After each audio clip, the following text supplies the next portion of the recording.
পৰমপিতা কৰোণাময় ঈশ্বৰৰ নিৰ্দেশতেই চলিত হৈ থাকে এই সমস্ত ভূমণ্ডল।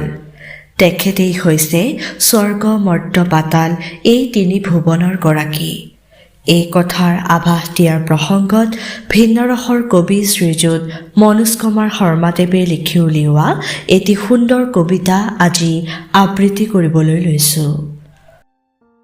কবিতাৰ শিৰোনাম ঈশ্বৰ শৰণ।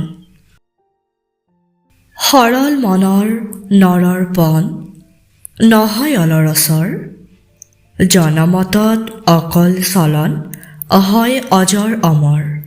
অসজ্জনৰ মন বশ হয় অসতত, শৰণ লয় গৰলৰ। মনৰ ফচল চলহৰণ হয়, হৰণ হয় মৰমৰ।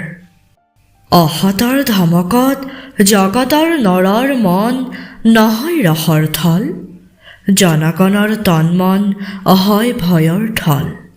সতৰ ৰক্ষক ঈশ্বৰ ভজন সময়ত লয় হয় মই বৰ, লয় হয় তপতত জল। অধম মনত নলয় শৰণ ভজন, জয় হয় মৰতত সতৰ, সময়ত লয় হয় চলবল।